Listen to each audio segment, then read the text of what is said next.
She gripped her black belt like a weapon, eyes blazing with the kind of fury only money couldn't fix. And when she pointed at the quiet waiter who dared spill her drink, everyone in the restaurant held their breath.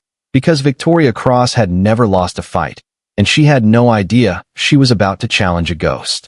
Hey beautiful souls, welcome back. I've got a story today about pride, pain, and unexpected love that'll grab your heart and refuse to let go. Hit that subscribe button and tell me where you're watching from. Tomorrow's story is going to blow your mind too. Grab some tissues and let's dive into a moment that changed 2 lives forever. Are you ready? Let's begin. The sound of Victoria Cross's fists hitting the heavy bag echoed through the private dojo like gunshots. Each strike carried the weight of another sleepless night, another empty mansion, another reminder that all her father's money couldn't buy her the one thing she desperately needed, to matter to someone. Again, barked Sensei Martinez, though his weathered face showed concern. Your form is sloppy. You're fighting angry, not smart. Victoria wiped sweat from her brow, her designer workout gear soaked despite the climate-controlled gym. At 24, she held black belts in 3 different martial arts, but today felt like the first day all over again. Unsteady, searching for something solid to grab onto. Maybe I like fighting angry, she shot back, throwing another combination that would have dropped most men twice her size. Anger without purpose is just noise, Victoria. What are you really fighting? She froze mid-strike, her reflection staring back from the mirrored wall. Designer everything, perfect technique, and absolutely nothing behind her eyes that looked real. The question hung in the air like smoke, suffocating and unavoidable. Her phone buzzed against the mat. Another text from her father's assistant. Mr. Cross will be delayed returning from Singapore. Possibly another month. He sends his regards. Regards. Not love. Not missing you. Regards. Like she was a business associate he barely remembered. I'm fighting everything, she whispered, but Sensei Martinez had already moved on to working with another student, someone whose parents actually showed up to watch their progress.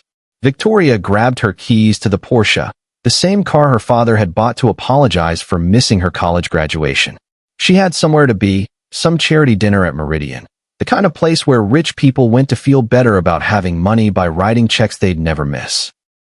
Have you ever felt invisible despite having everything? Drop a comment below about a time when success felt empty. 15 miles across the city, David Washington tied his black apron with the same precision he'd once wrapped his hands before stepping into the octagon. The muscle memory was still there, the careful attention to detail that separated champions from pretenders, but now it was channeled into carrying trays and remembering wine pairings instead of knockout combinations. Table 12 is getting impatient, called Jessica, the hostess, as she hurried past with a clipboard. Some rich girl who keeps checking her phone and sighing loud enough for the kitchen to hear. David nodded, checking his reflection in the polished steel of the pass-through window. 5 years of waiting tables had taught him the art of invisibility. How to serve wealthy patrons without them really seeing him. How to anticipate needs without drawing attention to himself. How to be essential yet forgettable. It was safer this way. You good, D? Asked Marcus, the sous chef, noticing David's pause. You look like you're somewhere else. Always am, David replied with a smile that didn't reach his eyes. He'd perfected that smile too, warm enough to earn decent tips, distant enough to discourage personal questions. He picked up the tray for table 12, mentally reviewing the order. Some people came to Meridian for the food, others for the scene. He could usually tell the difference within 30 seconds. The impatient sighing suggested this was someone accustomed to the world moving at her pace. David had learned to move at the world's pace instead. As he approached table 12, he caught a glimpse of the young woman before she looked up. Designer dress that probably cost more than he made in 3 months, posture that screamed expensive martial arts training, and fingers that drummed against the white tablecloth with barely contained energy. When she finally raised her head, David saw something in her eyes that made him pause. It wasn't the usual entitled boredom he expected from Meridian's clientele. It was something rawer, more desperate, the look of someone fighting a battle nobody else could see. He'd worn that same expression once, back when cameras followed his every move and reporters wanted to know how it felt to be undefeated. Back when he thought winning fights meant he was winning at life. "Good evening," he said, his voice carrying the practiced warmth of professional service. "Can I start you with something to drink while you wait for your party?" She looked up at him then, really looked, and David felt something shift in the air between them. Not attraction exactly, though she was undeniably beautiful, but recognition. Like looking in a funhouse mirror and seeing your own damage reflected in someone else's face. "They're not coming," she said quietly, and for just a moment, the mask slipped completely. "They never do." David stood there, tray balanced perfectly in one hand, and felt the careful walls he'd built around his new life crack just slightly. He knew he should offer condolences, suggest she order anyway, maybe mention the excellent wine selection. That's what waiters did. Instead, he heard himself say, "I'm sorry. That really sucks." Victoria blinked, clearly not expecting genuine sympathy from the help. For a heartbeat, something passed between them. Two people who understood what it meant to be alone in a crowd. Then her phone rang, shattering the moment like glass. "Victoria Cross," she answered, and just like that, the walls went back up. "No, I don't care what the board thinks about the foundation budget. Daddy's money, Daddy's rules, remember?" David stepped back, giving her privacy, but he could feel the conversation's effect on her, the way her shoulders tensed, how her free hand curled into a fist. When she hung up, that raw desperation had crystallized into something harder, more dangerous. "You know what?" she said, looking up at him with eyes that now blazed with barely controlled fury. "Bring me your strongest drink. Make it a double." David nodded and turned to go, but something in her tone made him glance back. She was staring at her phone screen, jaw clenched, looking like someone preparing for war. He had no way of knowing that in 10 minutes, when he returned with her drink and accidentally bumped her elbow while setting it down, that war would begin. And he had no way of knowing that this perfectly controlled, perfectly angry young woman was about to shatter both their carefully constructed worlds with 4 simple words. "I challenge you to fight." What do you think is driving Victoria's anger? And what secrets is David hiding behind his perfect waiter smile? Let me know your thoughts below. I read every comment. David returned to table 12 carrying the double whiskey, his movements fluid and practiced despite the weight of memory pressing against his chest. The restaurant's ambient noise, clinking silverware, muted conversations, the soft jazz playing overhead, created a bubble of normalcy he desperately wanted to preserve. Victoria sat rigid in her chair, phone pressed to her ear, her voice sharp enough to cut glass. "I don't care if the venue is booked solid, Miranda. Find me something better, or find me someone who can." She paused, listening, then laughed, a sound devoid of any humor. "Because Daddy's little charity princess needs somewhere to play pretend, that's why." David approached from her left side, the way he'd been trained.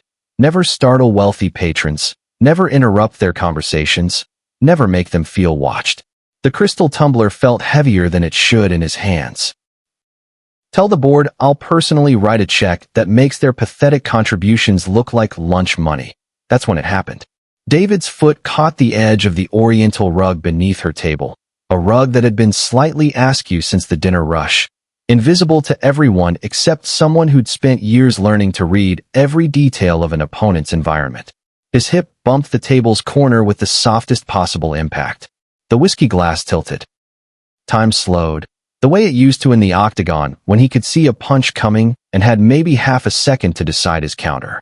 But this wasn't a fight he could win. This was just physics and expensive liquor and a young woman who was already wound tight enough to snap. 3 drops. That's all it was.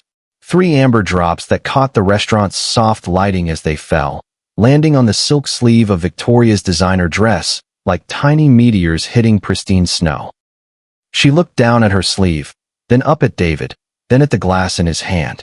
Her phone call forgotten, she ended it without a word, her thumb moving across the screen with deliberate precision. "Are you kidding me right now?" Her voice carried across the dining room, cutting through conversations like a blade. Other patrons turned to look, forks pausing halfway to mouths, wine glasses suspended in midair. "Ma'am, I'm so sorry," David began, but she was already standing, and he could see something volcanic building behind her eyes.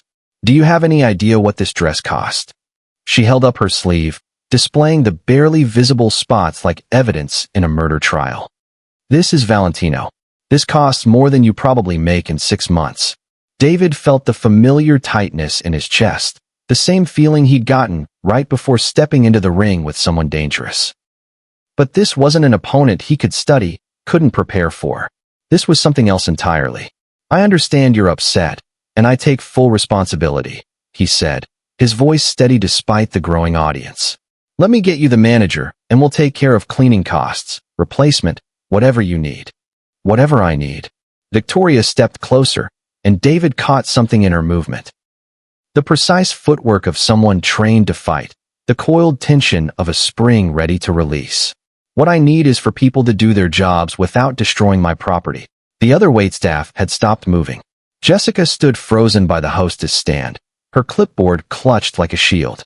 Even the kitchen seemed to have gone quiet, as if the entire restaurant was holding its breath. You're right, David said quietly.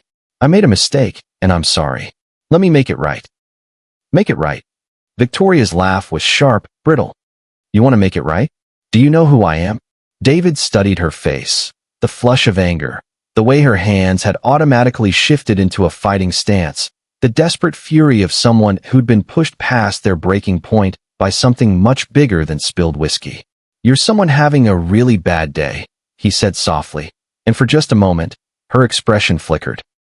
But then her phone buzzed again, and whatever softness had appeared vanished like smoke. I'm Victoria Cross, she announced, loud enough for the entire dining room to hear. My family owns half the businesses in this city, including the company that supplies this restaurant's wine.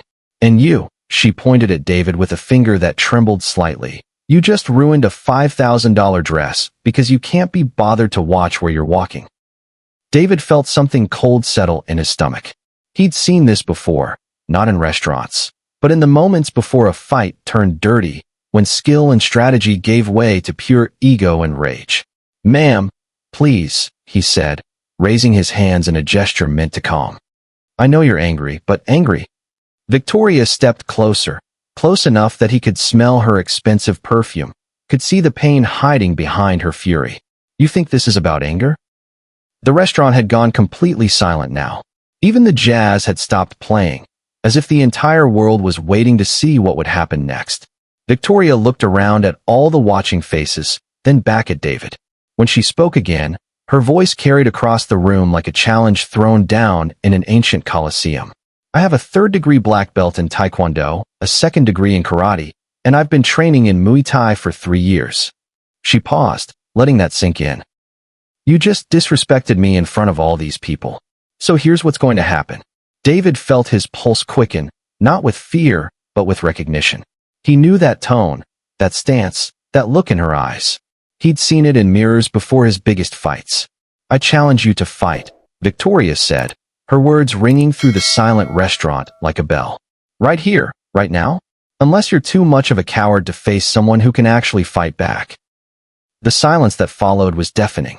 David stood there, tray forgotten in his hands, staring at this beautiful, broken young woman who had no idea she'd just challenged a ghost to come back to life.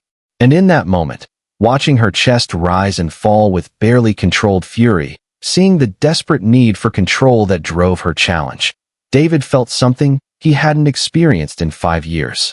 He recognized himself. Have you ever said something in anger that you immediately regretted?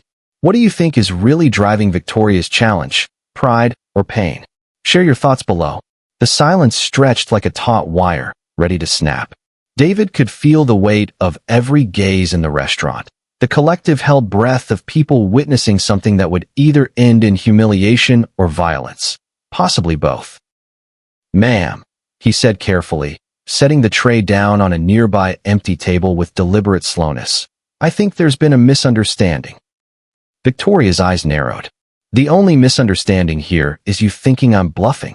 She rolled her shoulders back, a movement so subtle most people would miss it, but David recognized it as the pre-fight ritual of someone preparing their body for combat. I'm not paid to fight customers, David said, his voice steady but firm. I'm paid to serve them. Let me get the manager, and we can resolve this like adults. Like adults. Victoria's laugh was sharp enough to cut glass. Adults take responsibility for their actions. Adults don't hide behind policies and managers when they mess up. From across the dining room, David caught sight of Gerald Morrison, Meridian's general manager, weaving between tables with the purposeful stride of someone trying to contain a disaster. Behind him trailed Jessica, her face pale with panic. "What's going on here?" Gerald's voice carried the authority of 20 years in fine dining, but David could hear the underlying nervousness. A public scene at Meridian was the kind of thing that made local news and ruined reputations. "Your employee," Victoria said without taking her eyes off David, "destroyed my property through negligence." When I asked for accountability, he became defensive and disrespectful. David felt his jaw clench. That wasn't what happened, and they both knew it. But he could see her strategy now. Reframe the narrative, make herself the victim, justify whatever came next. "Mr. Washington is one of our most professional staff members," Gerald said diplomatically. "I'm sure we can work something out. Perhaps we could move this conversation to my office." "No." Victoria's voice cut through the suggestion like a blade. "This happened in front of all these people. It gets resolved in front of all these people." David watched her, studying the micro-expressions that most people would miss. The slight tremor in her left hand. The way she kept shifting her weight from foot to foot. The barely perceptible tightness around her eyes. This wasn't just about the dress or the spilled whiskey. This was about something much deeper, much more desperate. She was drowning, and she'd decided to drag him down with her. "Victoria," he said quietly, using her first name for the first time, "you don't want to do this." Her head snapped toward him like a striking snake. "Don't you dare patronize me. You don't know what I want." "I know you're hurting," David said, and the words came out softer than he'd intended, carrying more understanding than was safe. "I know you're angry about something that has nothing to do with a $3 spot on your sleeve. And I know that fighting me isn't going to fix whatever's really wrong." For just a moment, Victoria's mask slipped. David saw the flash of recognition in her eyes. The brief vulnerability of someone who'd been seen through their armor. But then her phone buzzed again, and the moment shattered. She glanced at the screen, and whatever she saw there turned her face to stone. "You're right," she said, her voice now carrying a dangerous calm that made the hair on David's arm stand up. "I am angry. I'm angry that people like you think you can treat people like me with casual disrespect and face no consequences." "People like me?" David felt something cold and sharp settle in his chest. Service workers who think they're invisible, who move through the world without consideration for the people who keep them employed, who assume that an apology and a manager's business card can erase any mistake. The words hit David like physical blows, not because they were true, but because they were so completely wrong it took his breath away. He'd spent 5 years perfecting the art of being invisible, of moving through the world without consequence. Because consequence meant questions, and questions meant exposure, and exposure meant, "You don't know anything about me," he said, and his voice carried an edge that made several nearby patrons shift uncomfortably in their seats. "I know enough," Victoria shot back. "I know you're standing there making excuses instead of taking responsibility. I know you're too scared to face me because you know you'll lose." "I'm not scared of you," David said quietly, and the truth of those words rang through the restaurant like a bell. "Then prove it." Victoria stepped closer, close enough that he could see the gold flecks in her brown eyes, close enough that he could smell the desperation beneath her expensive perfume. "Unless your idea of manhood is hiding behind your manager and hoping this goes away." Gerald moved forward, hands raised in a peaceful gesture. "Ms. Cross, please, let's not. Stay out of this," Victoria snapped without looking away from David. "This is between me and your employee." David felt the familiar sensation of walls closing in, of being pushed toward a corner he'd spent 5 years avoiding. The crowd pressed closer, their anticipation palpable. Someone had started recording with their phone. Others whispered behind their hands, already composing the social media posts that would turn this moment into entertainment. And through it all, Victoria Cross stood there with her perfect posture and her expensive dress and her barely controlled fury, challenging him to be something he'd buried so deep he'd almost convinced himself it never existed. "What's it going to be?" she asked, her voice carrying across the silent restaurant. "Are you going to keep making excuses? Or are you going to show these people what kind of man you really are?" David looked around at all the watching faces, at Gerald's panicked expression, at Jessica wringing her hands by the hostess stand. He thought about his quiet life, his careful invisibility, the peace he'd found in being nobody special. Then he looked back at Victoria, at this beautiful, broken young woman who was using him as a weapon against her own pain, and felt something deep inside his chest begin to crack. "You really want to do this?" he asked quietly. Victoria's smile was sharp as broken glass. "I've never wanted anything more in my life." And in that moment, David realized that neither of them was going to walk away from this unchanged. "That's enough." Gerald's voice cut through the tension like a cleaver through bone. "Both of you my office. Now, I'm not going anywhere with," Victoria began, but Gerald's raised hand stopped her mid-sentence. "Miss Cross, with all due respect, you've just issued a physical challenge to my employee in front of half the city's social elite. My office, or I call security and let them sort this out." His tone carried the weight of someone who dealt with volatile situations before. "Your choice." David watched Victoria's face cycle through emotions. Anger, calculation, something that might have been fear. Around them, the dining room buzzed with whispered conversations and the soft clicks of camera phones. Someone had already pulled out their tablet, probably live streaming the whole thing. "Fine," Victoria said finally, but her eyes never left David's face. "But this conversation isn't over." Gerald led them through the restaurant's main dining area, past tables full of people who tried to look like they weren't staring. David kept his head down, muscle memory from his fighting days kicking in. Never let the crowd see you sweat. Never let them know how much the pressure was getting to you. But this wasn't a crowd cheering for blood sport. This was something more invasive, more personal. These people would go home tonight and tell their friends about the crazy scene at Meridian, about the rich girl who challenged the waiter to a fight. By tomorrow, it would be a funny story. By next week, it would be forgotten. Unless, of course, someone recognized him. Gerald's office was tucked behind the kitchen, a cramped space that smelled like leather and coffee and the lingering aroma of whatever the chef had been experimenting with that afternoon. 2 chairs sat opposite Gerald's desk, positioned just close enough together that David and Victoria couldn't avoid each other's presence. "Sit," Gerald commanded, closing the door behind them with a soft click that somehow felt final. Victoria remained standing, her arms crossed over her chest in a posture that screamed defiance.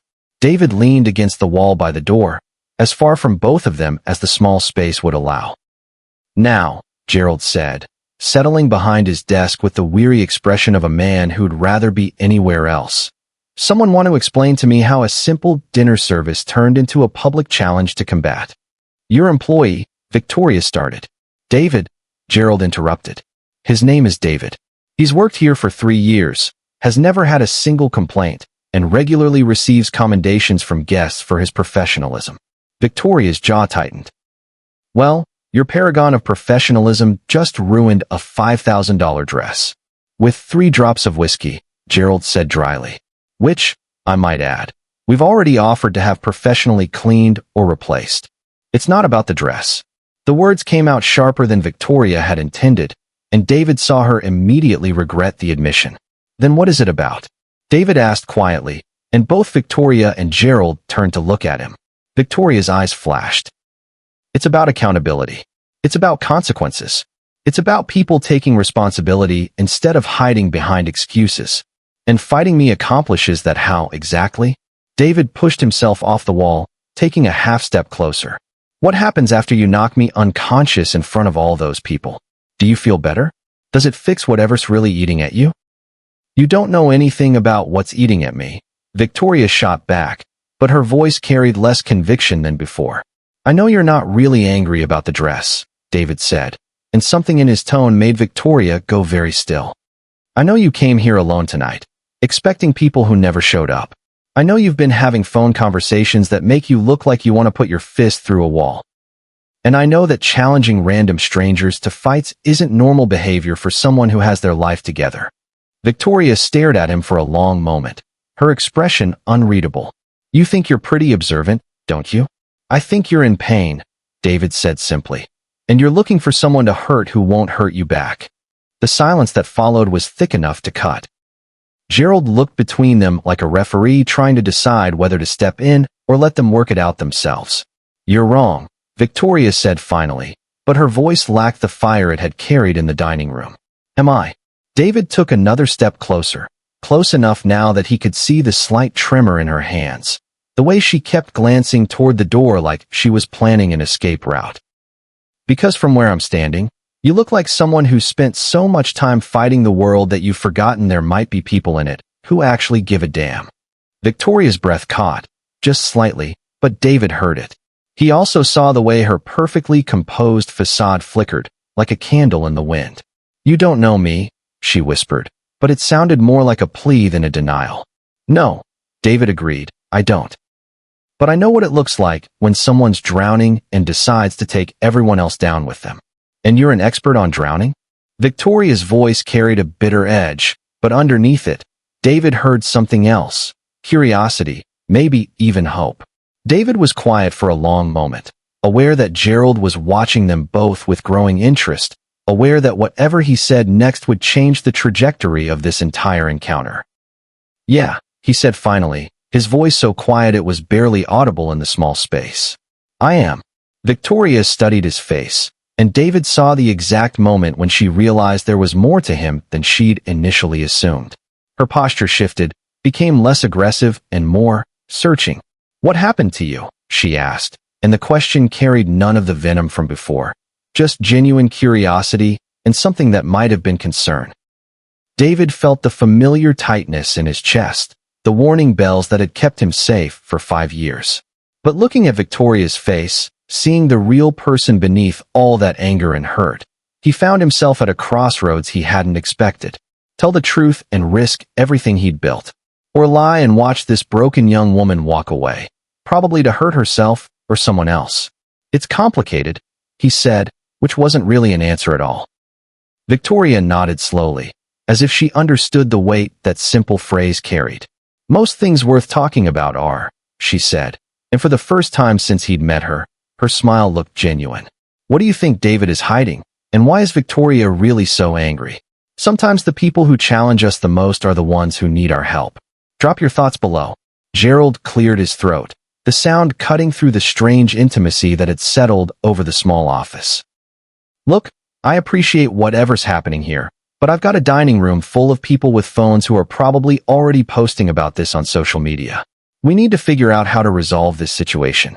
Victoria glanced toward the door, as if suddenly remembering where they were. The spell was broken, but something had shifted between her and David, a recognition that neither of them was quite what they'd initially appeared to be. There's nothing to resolve, Victoria said, but her voice lacked its earlier conviction. I challenged him to a fight. He either accepts or he doesn't. And if he accepts? Gerald asked. What then? You think I'm going to let you turn my restaurant into some kind of underground fight club? David watched Victoria's face, saw the moment when the reality of her challenge hit her. She'd been operating on pure emotion, but now the practical implications were sinking in. There's a gym 3 blocks from here, she said quietly. Phoenix Training Center. They have a ring. Gerald's eyebrows shot up. You're serious about this? I'm always serious about fighting, Victoria replied, and something in her tone made David look at her more closely. How long have you been training? He asked. 15 years, Victoria said without hesitation. Started when I was 9. My father thought it would give me discipline, teach me focus. Her laugh was hollow. Turns out the only thing it taught me was how to hurt people. David felt something twist in his chest. 15 years. She wasn't just some rich girl playing at martial arts. She was a legitimate fighter with serious training and probably serious skill. And you? Victoria asked, turning the question back on him. You move like someone who knows how to fight, but you're too careful, too controlled. That's not waiter training. The observation hit David like a physical blow. He'd thought he'd buried those instincts deep enough that they wouldn't show, but apparently 5 years wasn't long enough to completely erase muscle memory. I've had some training, he said carefully. Gerald was studying David with new interest. Some training? David, in 3 years, I've never seen you lose your composure, not once. Even tonight, He gestured vaguely at Victoria. With all this, you've been calm as still water. That's not normal. Victoria's eyes narrowed. What kind of training?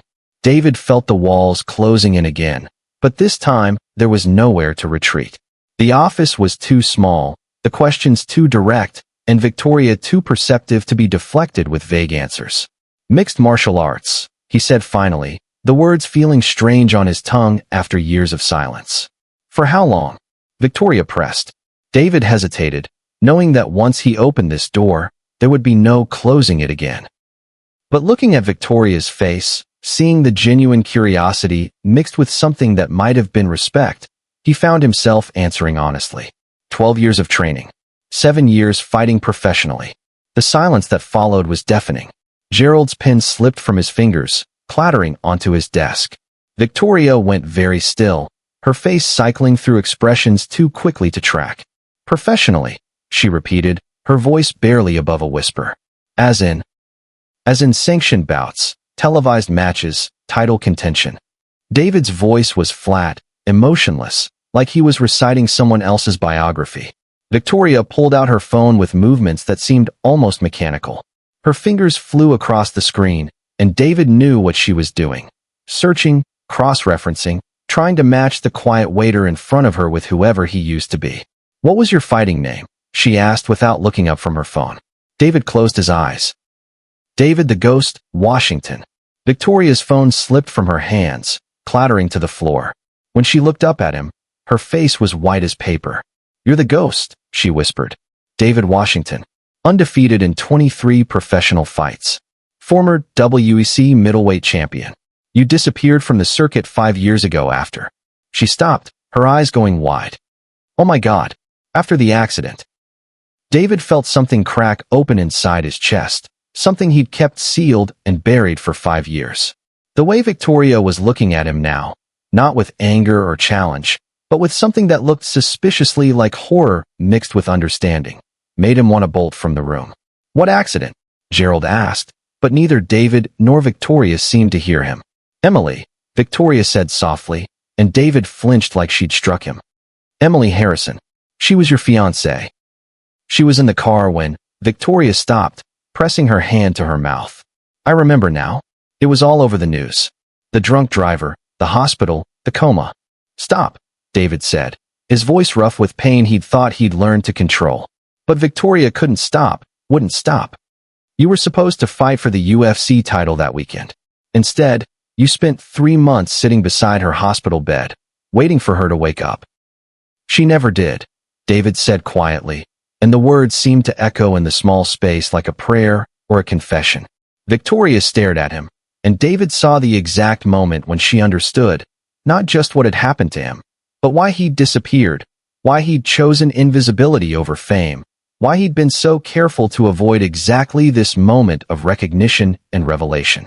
"You quit fighting because of her," Victoria said, and it wasn't a question. "I quit fighting because of me," David corrected. "Because I realized that all my training, all my skill, all my supposed strength, none of it mattered when it came to protecting the person I loved most." The office fell silent except for the distant sounds of the restaurant beyond the closed door. Gerald sat frozen behind his desk, clearly understanding that he was witnessing something far more significant than a workplace dispute. Victoria bent down and picked up her phone, her movements slow and deliberate. When she straightened, tears were tracking down her cheeks, leaving dark trails through her carefully applied makeup. "I challenged the ghost to a fight," she said, and her voice carried a mixture of disbelief and something that might have been awe. "I challenged a former professional champion to a fight because I was angry about 3 drops of whiskey on my dress." David looked at her, really looked at her, and saw past the designer clothes and perfect posture to the broken young woman underneath. Someone who'd been fighting her own battles for so long that she'd forgotten what it meant to be seen, really seen, by another person. "Yeah," he said softly. "You did. And for the first time in 5 years, David Washington, the ghost, felt like maybe it was time to stop running from who he used to be." Victoria wiped her cheeks with the back of her hand, leaving streaks of mascara that somehow made her look more human, more real than all her perfect makeup had managed. "I'm an idiot," she said quietly, sinking into one of the chairs she'd refused to occupy earlier. "A complete and total idiot." Gerald cleared his throat diplomatically. "Perhaps I should give you two some privacy." "No," Victoria said quickly, then looked at David. "Unless, do you want him to leave?" David considered the question, aware that whatever happened next would be witnessed and remembered. But looking at Victoria's face, the carefully constructed mask finally gone, replaced by something raw and genuine, he found he didn't care about witnesses anymore. "Gerald can stay," David said, settling into the chair beside Victoria. "Might be good to have someone here who isn't completely damaged goods." Victoria turned to study his profile. "You think you're damaged goods?" "I think I'm a guy who walked away from everything he worked for because he couldn't handle the fact that being strong doesn't make you invincible," David said. "And I think you're a woman who's been fighting so long you've forgotten what you're fighting for." Victoria was quiet for a moment, her fingers worrying the fabric of her dress where the whiskey stains had already begun to set. "You want to know why I really challenged you?" she asked finally. "I figured it wasn't about the dress," David said with a slight smile, the first genuine smile Victoria had seen from him all evening. "My father called me this morning," Victoria began, her voice barely above a whisper. "First time in 3 months. Not to ask how I was doing, not to say he missed me. To tell me he was disappointed in how I was running his charity foundation." David waited, sensing there was more. "Apparently, some board members complained that I was too aggressive in meetings. Too confrontational. They suggested he find someone with a gentler touch to take over." Victoria's laugh was bitter. "Gentle? Like that's ever gotten me anywhere." Gerald leaned forward slightly. "So you came here to what? Prove them right? Show everyone that I really am too aggressive, too confrontational, too much trouble to deal with?" Victoria shook her head. "I honestly don't know what I was thinking. I needed someone to see me as strong instead of difficult. Someone to fight back instead of just managing me." David understood that feeling more than he cared to admit. "How long since you've had a real fight? I mean, not just training, but actually testing yourself against someone who might beat you?" Victoria considered the question. 6 months, maybe 7. There was a tournament in San Diego, but I didn't place as well as I hoped. Started to wonder if I was losing my edge, getting soft. She glanced at him sideways. "Sounds stupid now, considering I just challenged a professional fighter to combat." "Former professional fighter," David corrected. "And it doesn't sound stupid. It sounds lonely." The word hit Victoria like a physical blow. She turned to face him fully, and David saw tears gathering in her eyes again. "Is that what it was like for you?" she asked. "Before Emily, I mean. Did fighting make you feel less alone?" David thought about the question, really thought about it, maybe for the first time in years. "Yeah," he said finally. "It did. Not during the fights themselves. Those were about focus, technique, strategy. But the training, the preparation, knowing that I had this thing I was good at, this identity that belonged to me, it made me feel like I mattered. And after she died, nothing made me feel like I mattered.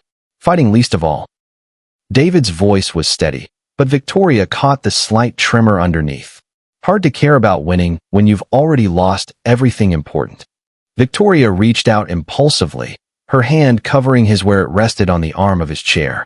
The gesture was simple, innocent, but David felt it like an electric shock. "I'm sorry," she said. "I'm sorry about Emily, and I'm sorry about challenging you, and I'm sorry about being such a complete disaster of a human being tonight." David looked down at their joined hands, her skin pale and soft against his darker, more calloused fingers, and felt something shift inside his chest. Something that had been locked away for 5 years, carefully protected and deliberately ignored. "You're not a disaster," he said quietly. "You're just someone who's been carrying too much weight for too long." 15 years of fighting, Victoria said with a sad smile. 15 years of trying to be strong enough that people couldn't ignore me, couldn't dismiss me, couldn't leave me behind. And what do I have to show for it? A bunch of trophies in an empty house and a reputation for being difficult. "What about friends?" David asked. "Family besides your father?" Victoria's smile turned even sadder. "My mother died when I was 12. Car accident, just like Emily. My father buried himself in work afterward, and I buried myself in training. We've been living in the same house for 12 years without really seeing each other." David felt his heart clench. "That's why you came here alone tonight." "Every important event in my life, I come alone," Victoria confirmed. "Graduations, tournaments, charity galas. I stopped expecting anyone to show up years ago." Gerald, who had been quietly observing their exchange, finally spoke up. "Miss Cross, if you don't mind me asking, why fighting? With all your resources, you could have chosen any activity, any sport, any pursuit. Victoria was quiet for a long moment, considering the question. Because fighting is honest, she said finally. When you're in a ring with someone, all the money and connections and social status in the world don't matter. It's just you and your opponent and whatever skills you've actually earned. There's no pretending, no politics, no one making excuses for you or about you. You either win or you lose based on who you really are. David nodded slowly, understanding flooding through him. That's why you challenged me. You needed to know who you really were when everything else was stripped away. And instead I found out I'm someone who picks fights with grieving former champions because I'm too proud to admit I'm falling apart, Victoria said, but there was no self-pity in her voice anymore, just honest self-assessment. You know what I see when I look at you? David asked, and Victoria raised her eyebrows in question. I see someone who's been taking care of herself for so long that she's forgotten what it feels like to let someone else help carry the load. Victoria stared at him, and David saw something vulnerable and hopeful flicker across her face. Is that your professional opinion, Dr. Washington? She asked, and there was something almost playful in her tone, the first hint of lightness either of them had shown all evening. That's my personal opinion, David said, and his thumb brushed across her knuckles without him quite realizing it. From one fighter to another. For a moment, sitting in Gerald's cramped office with its coffee-scented air and fluorescent lighting, Victoria felt something she hadn't experienced in years, the possibility that she wasn't alone in the world after all. Have you ever found unexpected connection with someone in the most unlikely circumstances? Sometimes our biggest challenges lead us to exactly the people we need to meet. What do you think will bring these two fighters together? Share your thoughts below.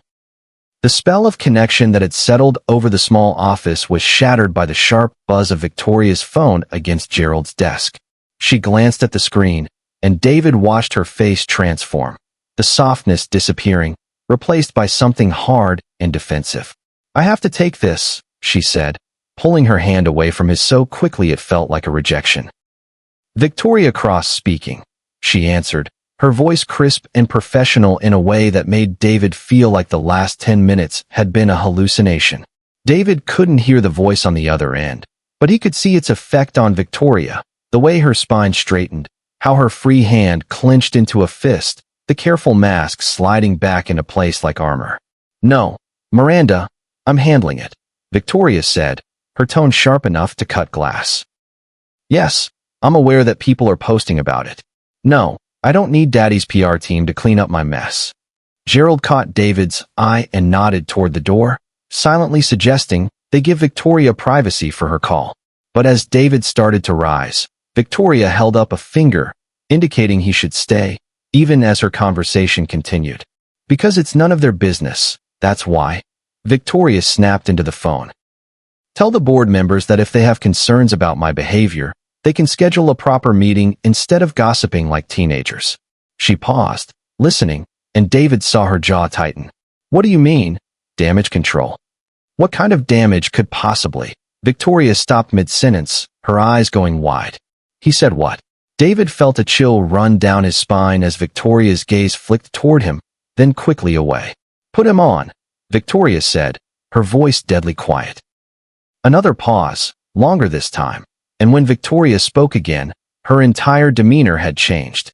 Gone was the vulnerable young woman who had just shared her loneliness with him. In her place sat someone David didn't recognize, cold, calculating, and utterly in control. Hello, Daddy, she said, and the false sweetness in her voice made David's skin crawl. Yes, I'm aware there was an incident. No, I don't need you to fly back from Singapore to handle it. Yes, I understand that board members are concerned about optics. Victoria stood up, pacing to the small window that looked out onto the restaurant's back alley. Her posture was rigid, formal, nothing like the woman who had reached for his hand just minutes before. A waiter, yes. No, Daddy, I didn't actually fight anyone. It was a misunderstanding that got blown out of proportion. David felt something cold settle in his stomach. A misunderstanding. That's what she was calling it now. Of course I understand the importance of maintaining our family's reputation, Victoria continued, her voice taking on a practiced, almost rehearsed quality. I'll handle it appropriately. Gerald was looking between Victoria and David with growing confusion, clearly sensing the shift, but not understanding its cause. David understood perfectly. He'd been in this situation before, not quite like this, but similar enough to recognize the signs. This was the moment when reality intruded on whatever fantasy they'd been building. When the differences in their worlds became impossible to ignore. "Yes, Daddy, I'll make sure it doesn't happen again," Victoria said, and something in her tone made David stand up. "Victoria," he said quietly, but she held up her hand without turning around. "I understand completely," she continued into the phone. "You're right, of course. I should have been more careful about the kind of people I allow myself to get involved with." The word people hit David like a physical blow. Not person, not situation. People, as in people like him. People who served her family's meals and cleaned their houses and remained invisible until they became inconvenient. "I'll take care of it immediately," Victoria said. "Yes, I'll make sure there are no further complications. Love you too." She ended the call and stood with her back to the room for a long moment, her shoulders rigid with tension. "Victoria," David said again, his voice carefully neutral. When she turned around, the woman looking at him was a stranger. The vulnerability was gone, replaced by something that looked suspiciously like embarrassment, not about her behavior, but about having lowered herself to his level. "I need to go," she said, her voice brisk and businesslike. "Gerald, please send me the bill for any disruption to your evening service. I'll make sure you're compensated appropriately. MS." "Cross," Gerald started, but Victoria was already moving toward the door. "David," she said, pausing with her hand on the doorknob, not quite meeting his eyes. "I want to thank you for your discretion regarding this evening. I trust that what was discussed in this room will remain confidential." David stared at her, feeling like he was watching someone disappear before his eyes. "Confidential," he repeated. "Yes. I'm sure you understand that my family's privacy is important and that certain details about tonight might be misinterpreted if they became public knowledge." There it was. The Real Victoria Cross, the one who lived in a world where people like David were expected to keep their mouths shut and disappear when they became inconvenient. What details would those be? David asked, his voice dangerously quiet. Victoria finally looked at him directly, and David saw something flicker in her eyes. Regret, maybe, or shame. But when she spoke, her voice was steady and cold. "I think we both know that this evening got emotional in ways that weren't appropriate. I'd appreciate it if we could both agree that it was a momentary lapse in judgment brought on by stress and circumstances." David felt something break inside his chest, something that had just started to heal after 5 years of careful protection. "A lapse in judgment," he said. "Yes." Victoria's voice was barely above a whisper now, but her posture remained rigid. "I think it's best if we both forget this happened and move on with our lives." David looked at her for a long moment, seeing her clearly for the first time. Not the broken, lonely young woman who had reached for his hand, but the privileged heiress who was already rewriting history to fit her family's expectations. "You know what, Victoria?" he said, standing up and moving toward the door. "You're absolutely right. This was a lapse in judgment. Mine." He paused beside her, close enough that he could smell her expensive perfume, close enough to see the slight tremor in her hands that betrayed how much this was costing her. "Congratulations," he said quietly. "You finally got your fight after all, and you won." David opened the door and walked out, leaving Victoria standing in Gerald's office with tears streaming down her face and the bitter taste of victory in her mouth. 3 hours later, David sat in his studio apartment above the Chinese restaurant on 5th Street, staring at the wall where his championship belts used to hang. He'd taken them down years ago, but the outline of the frames was still visible in the faded paint, ghost images of a life he'd left behind. His work clothes lay crumpled on the floor where he'd thrown them. His black apron, still carrying the scent of Meridian's kitchen and the memory of Victoria's expensive perfume, had landed near the door like an accusation. He'd walked home through the city streets, ignoring the vibration of his phone as Gerald called repeatedly, probably trying to make sense of what had just happened. The cool night air had done nothing to ease the burning sensation in his chest, the feeling of having been seen, really seen, for the first time in years, only to watch that recognition get erased by money and reputation and family expectations. The ghost. She'd called him the ghost. Not the waiter, not the help, but the fighter he used to be. For 15 minutes in Gerald's office, he'd felt like David Washington again instead of just the invisible man who brought people their drinks and disappeared into the background. His phone buzzed on the nightstand. Another call from Gerald. David let it go to voicemail. The worst part wasn't the dismissal. He'd expected that, had been waiting for it from the moment she'd recognized him. Rich people didn't form real connections with their service staff. That was just reality, and he'd learned to accept reality years ago. The worst part was that for those few minutes, when she'd held his hand and talked about loneliness, when she'd looked at him like he was something more than a convenient target for her rage, he'd started to believe it too. David got up and walked to the bathroom, studying his reflection in the medicine cabinet mirror. Same face, same body, but something in his eyes looked different. Less careful, less protected. I should have kept my mouth shut, he thought. Should have stayed invisible. But even as he thought it, he knew it wasn't true. Victoria Cross had challenged him to a fight, and he'd given her something more dangerous than combat. He'd given her honesty. He'd shown her his real self, and she'd used it to cut him down. His phone buzzed again. This time it wasn't Gerald. The number was unfamiliar, but when David opened the text message, he recognized the tone immediately. I need to see you. Please. Victoria. David stared at the screen for a long moment, then deleted the message without responding.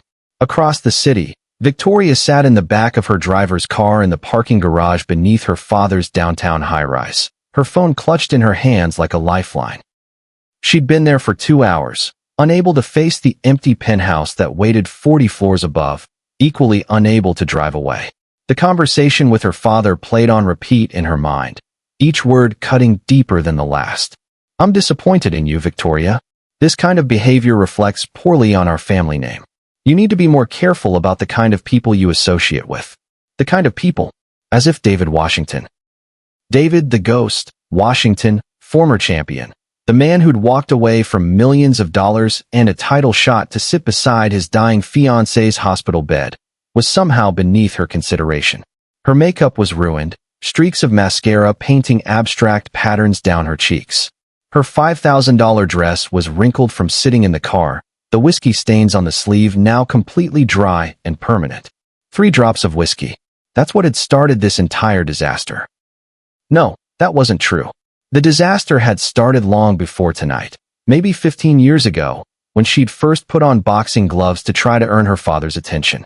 Maybe 12 years ago, when her mother died and left her alone with a man who showed love through bank transfers and business opportunities. Maybe this morning, when she'd realized that even running his charity foundation perfectly wasn't enough to make him see her as anything more than a liability to be managed. Victoria's finger hovered over David's contact information. She'd gotten his number from Gerald, who'd given it reluctantly after she'd explained, lied, really, about needing to apologize properly for the evening's events. What could she possibly say? I'm sorry I treated you like hired help after you trusted me with your pain? I'm sorry I chose my father's approval over the first real connection I've felt with another human being in years? I'm sorry I'm exactly the kind of person you thought I was? She typed and deleted a dozen messages, each one feeling more inadequate than the last. How do you apologize for revealing that you're fundamentally broken in all the ways that matter? Finally, she settled on the simplest truth she could manage. I need to see you. Please. Victoria. She sent it before she could change her mind, then sat in the silence of the parking garage, watching her phone screen for any sign of a response. Minutes passed. Then an hour. Nothing. Victoria closed her eyes and leaned back against the leather seat, feeling the weight of her choices settling around her like a shroud.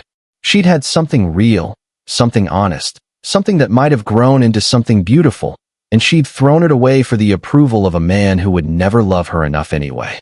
Her phone remained silent, its blank screen reflecting her own face back at her, alone, as always. But as Victoria sat there in the darkness, surrounded by concrete and shadows and the echo of her own mistakes, something began to shift inside her chest. Not hope exactly, but something harder, more determined. She'd spent 15 years fighting other people. Maybe it was time to fight for something that actually mattered. Victoria opened her eyes, picked up her phone, and started typing a new message, Not an apology this time, but a challenge. The kind of challenge that required real courage instead of just expensive training. I know you have every right to ignore me. I know I don't deserve a response. But if you'll give me 5 minutes, just 5 minutes, I want to tell you something I've never told anyone else. Something true. No family expectations, no reputation management, no bullshit. Just the truth about who I really am and why I need you to not give up on me yet. Please. She sent it before she could second-guess herself, then sat back to wait. This time, she was prepared to wait as long as it took. In his apartment, David's phone buzzed again. He almost didn't look, but something made him pick it up. When he read Victoria's message, he felt something crack open in his chest. Not the breaking sensation from earlier, but something else. Something that felt suspiciously like hope. His finger hovered over the keyboard for a long moment.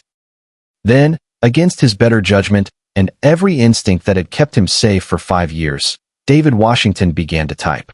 David's response was simple, direct, and sent Victoria's heart racing in a way that had nothing to do with fear and everything to do with hope she was afraid to acknowledge.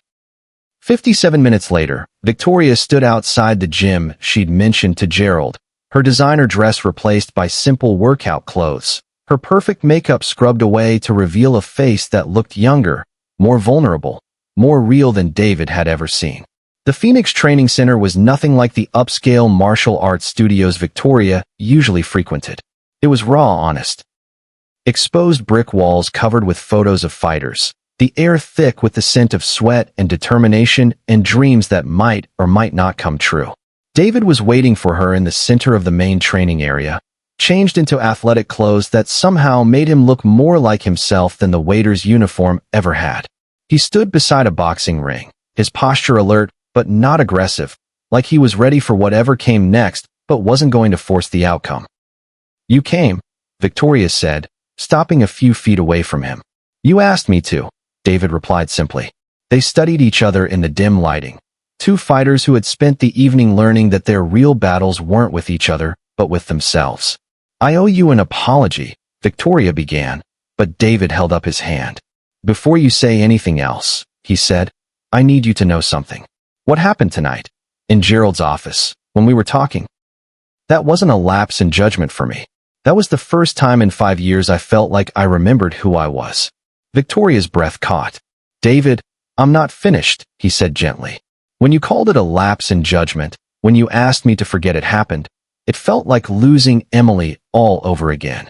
Like watching someone disappear right in front of me and not being able to do anything to stop it." Tears started tracking down Victoria's cheeks, but she didn't wipe them away. "But I understand why you did it," David continued. "I understand family pressure and expectations and the weight of living up to other people's definitions of who you're supposed to be. I've been doing it for 5 years, living as someone smaller, safer, more invisible than who I really am because it was easier than risking more loss." Victoria took a step closer. "I don't want to be someone smaller anymore," she said, her voice barely above a whisper. "I don't want to choose my father's approval over the first real connection I've felt with another human being since my mother died." "Then don't," David said simply. "It's not that easy. There will be consequences. My father, the foundation, people in our social circle who think I'm already too difficult to deal with." "Victoria," David interrupted, and something in his tone made her look directly at him. "Do you remember what you said to me in the restaurant? About fighting being honest? About it stripping away everything that doesn't matter and showing you who you really are?" She nodded. "So let me ask you this," David said, taking a step toward her. "Who are you when everything else is stripped away? When it's not about your father's expectations or society's rules or maintaining your family's reputation? When it's just you, making a choice about what kind of person you want to be?" Victoria closed her eyes, feeling the weight of the question settle around her. When she opened them again, David saw something different there, not the desperate fury from the restaurant or the cold calculation from Gerald's office, but something clear and determined and utterly unafraid. "I'm someone who wants to fight for this," she said. "For us. For whatever this could become." David smiled. The first genuine, unrestricted smile Victoria had seen from him all evening. "Then I guess you're going to get that fight after all." Victoria's eyes widened. "What do you mean?" David gestured toward the ring behind him. "You challenged me to a fight tonight. I never accepted. But I'm accepting now. David, I don't want to actually fight you. Not against me, David said, stepping closer until they were almost touching. With me. You said your whole life you've been fighting alone. Your father's indifference, other people's expectations, your own loneliness. What if you didn't have to do that anymore? Victoria stared at him, understanding dawning in her expression. What if we fought together? David continued. Against whatever tries to keep us apart. Against the voices that tell us we're not worth the risk. Against the fear that makes us choose safety over connection. Victoria reached out and took his hands, the same gesture she'd made in Gerald's office, but this time it felt like a decision rather than an impulse. That sounds like a fight worth having, she said. Yeah, David agreed, bringing her hands to his lips and pressing a gentle kiss to her knuckles. It does. They stood there in the center of the empty gym, surrounded by the ghosts of other fighters' dreams, and made their choice. Not the safe choice, not the easy choice, but the true choice. Victoria rose up on her toes and kissed him, soft and sweet and full of promise. When they broke apart, David rested his forehead against hers. So what now? Victoria asked. Now, David said, we take it one round at a time. And if we get knocked down, we get back up and keep fighting. Victoria smiled, the first completely genuine smile David had seen from her all evening. I can work with that strategy. As they walked out of the gym together, Victoria's phone buzzed with another text from her father's assistant. This time, instead of anxiety, she felt something that might have been amusement. Problem? David asked, noticing her expression. Just my father's people wanting to know if I've handled this situation appropriately, Victoria said, showing him the screen. David read the message, then looked at Victoria with raised eyebrows. And have you? Victoria looked at him. This kind, strong, remarkable man who had shown her what it meant to be seen and accepted for who she really was, and felt her heart swell with something she'd never quite experienced before. Yeah, she said, slipping her hand into his as they stepped out into the night air. I think I finally have. 3 blocks away, Gerald was still sitting in his office, staring at his phone and wondering if he should call the local news stations to report that he'd just witnessed the beginning of the most unlikely love story in the city's history. He decided against it. Some fights, he thought, were worth keeping private, at least until the wedding invitations arrived. Sometimes the people who challenge us the most turn out to be exactly what we need. Have you ever found love in the most unexpected place? Share your stories below. I believe in the magic of unexpected connections, and I'd love to hear yours. What did you think of David and Victoria's journey? Drop a comment and let me know. If you enjoyed this story, you will surely love the next one. It's as crazier and more intriguing as you can ever imagine. So do check it out. Click on the image showing on your screen right now to watch the next one. Thank you for watching this story to the end.